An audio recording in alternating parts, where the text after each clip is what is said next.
பத்திரிகை தர்மம் என்று ஒன்று உண்டு. ஆனால் இன்று பத்திரிகை தர்மத்தை பார்க்கும்போது இதுதான் தர்மமா என்று கேட்க தோன்றுகிறது. இந்த குரல் பதிவில் பேரம் பேசும் பத்திரிகையாளர்களின் புரோக்கர்கள் யார் என்று தெரியவில்லை.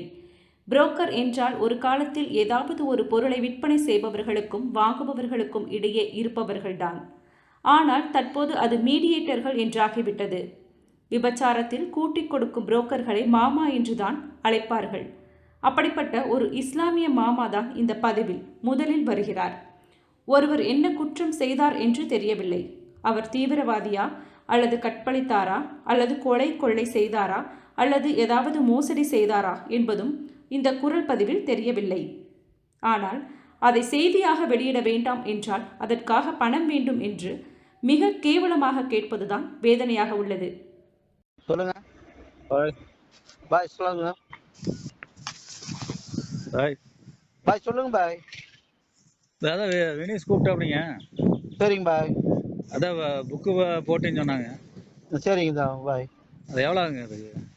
அது நான் வினிஸ் கிட்டயே சொல்லிட்டு இருந்தேன். நீங்க ஒன்று பண்ணுங்க, வினிஸ் கிட்ட போயிட்டு கூப்பிடுங்க. இப்போ வினிஸ் தான் சொன்னாப்படிங்க. பார்த்து. சரிங்க. அதான் எவ்வளோ நான் அது என்ன எதில் கேட்டு நான் லைனுக்கு வரேன். நான் டிரைவிங்ல இருக்கிறப்போ வண்டி ஓட்டிட்டு இருக்கிறேன். சரி சரி. எத்தனை புக்? ஆமா, நான் ஒரு ½ ஆகும். நான் உங்களை கூப்பிடுறேன். எத்தனை புக்குங்க பாய்? பாய் நான் 100 புக்கு தான் பாய். பாக்கி தமிழ்நாடு ஃபுல்லா இருக்கிற புக்கெல்லாம் நிறுத்த முடியாது. நம்ம கோயம்புத்தூர் டிஸ்ட்ரிக்ட் மாத்திரம் நிறுத்திக்கலாம். சரி சரிங்க. ஆமா. இல்ல உங்களை பாக்குறதா இல்ல அவரு வேற ஒருத்தர் சொன்னீங்களா? அவரு பேரு? இல்ல அது ஒன்றும் பிரச்சனை இல்லை. வினிஸ் பாத்தீங்களா போதும். வினிஸுக்கு அவர் தெரியும். இல்ல அவர் பேரு ராஜ். அதுல போல் இருக்கல செய்தி முத்துராஜ். சரி சரி. செய்தியாளர் முத்துராஜ்னு போட்டிருக்குமா பாருங்க. இல்ல அதெல்லாம் பாக்கலைங்க. போடலையா? அது போடலைங்க. சரிங்க, வேற செய்திக்கு தான் போட்டிருக்காரு முத்துராஜுங்க அவரு. இல்ல பாய் எவ்வளவு மினிமம் எவ்வளவு கேட்பாரு? அதான் பேசிட்டு சொல்றேன் தம்பி. நான் டிரைவிங்ல இருக்கிறப்போ நான் எங்க இருக்கிறேன்னா இப்போ கோழிக்கோட்டில் இருக்கிறேன். சரிங்க. கேளிக்கேட்டில் இருக்கிறேன். சிட்டிக்குள்ள வண்டி ஓட்டிட்டு இருக்கிறேன். கேட்கட்டுமா? சரி முடிச்சுறாங்களா? அந்த குரல் பதிவில் மாமா புரோக்கராக செயல்பட்ட நபர் பேசும்பொழுது முத்துராஜ் என்று பதிவு செய்கிறார்கள். யார் அந்த முத்துராஜ் என்பதுதான் கேள்வி.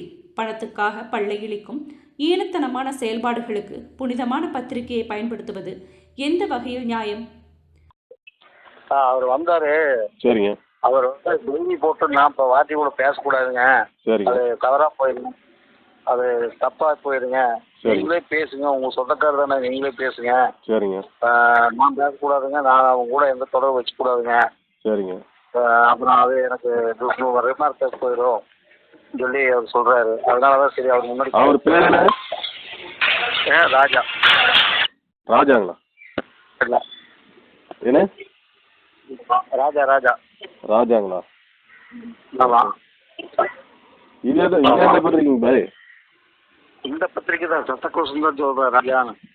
அப்படிங்களா? ஆமா, சட்டக்கோசத்தோட இது ராஜா, செந்தில் ராஜா பேரு. சரிங்க. செந்தில்னு கூப்பிடுவாங்க, ராஜான்னு கூப்பிடுவாங்க. செந்தில் ராஜா. சரிங்க. எவ்வளவுதான் முடியும் கடைசியில? அவரு புக்கு வந்து 25 புக்கு வேணும்னா 25 ரூபா வேணுங்க. அப்படி இல்லைன்னா விட்டுருங்க. புக்கு வேண்டாம்னா நான் பேஜை கட் பண்ணி நான் சப்ளை பண்ணிக்கிறேன். அந்த நியூஸ் மாத்திரம் கட் பண்ணி நான் சப்ளை பண்ணிக்கிறேன். புக்கை 15 ரூபா கொடுக்கு கேளுங்கன்னு சொல்றாங்க. நான் இது வரைக்கும் மாசமெல்லாம் வாங்கணும் கிடையாது, ஒன்றும் இல்லை. நிறைய சொல்லியிருக்கிறாங்க. இவரு இந்த லைன்ல யாரையும் வாங்குறது இல்லைங்க. சாதிகளும் இல்லையாப்பா, சாதிகளும் ஃபீல்டு போட்டு போயிட்டாரு. சாதிகளும் இல்லையாப்பா சொல்லேன். அவங்க இந்த பக்கம் யாருக்கிட்டையும் யாருக்கிட்டையும் முதல்ல ஆரம்பத்தில் வாங்கிட்டு இருந்தா கோவலபுரம் சந்தையில் இருக்கும்போது பிராண்டி மார்க்கெட் இருக்கும்போது இப்போதான் நாங்கள் சொல்லி சொல்றாரு. என்ன பண்ணலாம், நீங்க முடிவு பண்ண என்ன பண்ணலாம்னு சொல்லு. நான் அவர்கிட்ட பேசுறேன். புக்கை வாங்கிட்டா வேலையே முடிஞ்சுதுங்க. நீ அப்ப மறுபடியும் அடுத்த மாசம் மறுபடியும் தொந்தரவு பண்ணுவீங்க. போன மாசம் அவங்க வந்தாங்க. நான் கேரண்டி நான் கொடுக்குறேன். எல்லா புக்கையும் நானே கிழிக்கிறேன். அந்த பேஜை போதுமா, நானே கிழிச்சு சப்ளை பண்ண சொல்றேன். ஏன்னா அவங்களுக்கு சப்ளை பண்ண ஒரு புக்கு 200-300 ரூபா கிடைக்கும். ஒரு புக்கு கொடுத்தா, ஒரு அதிகாரி கிட்ட கொடுத்தா. போன மாதம் அப்படித்தான் பணத்தை வாங்கிட்டு நீங்க எல்லாம் முடிஞ்சு போச்சுன்னீங்க. அதுக்கப்புறம் மறுபடியும் அது அந்த பிரச்சனையை முடிச்சுட்டேன், யுத்தத்தை முடிச்சுட்டேன். இவன் புதுசா போனதுக்கு நம்ம என்ன பண்ண முடியும்? இவனை நீங்க தீண்டி விட்டதுக்கு அவன் போட்டிருக்கான், அவ்வளவுதான். அவன் தீண்டுறவன் யாரு என்னன்னா எனக்கு ஒண்ணுமே புரிய மாட்டேங்குது. நானும் கூப்பிட்டேன், அந்த நம்பர் போகவே மாட்டேங்குது. ஏதோ டூப்ளிகேட் நம்பர் நினைக்கிறது. ஆமா சரி, ஏதோ முடிவு பண்ணி சொல்லு. சரிங்க. சரி, நான் புக்கு வந்ததுன்னா நானே வாங்கி நானே பேஜை கிழிச்சிடுறேன். அந்த செய்தி பேஜை கிழிச்சு உங்கள்கிட்ட அத்தனை பேப்பரையும் நான் உங்கள்கிட்டயே கொடுத்துட்றேன். சரிங்க. நீ எடுத்துக்கோ. சரி. அப்போ உனக்கு நம்பிக்கை வரும்ல.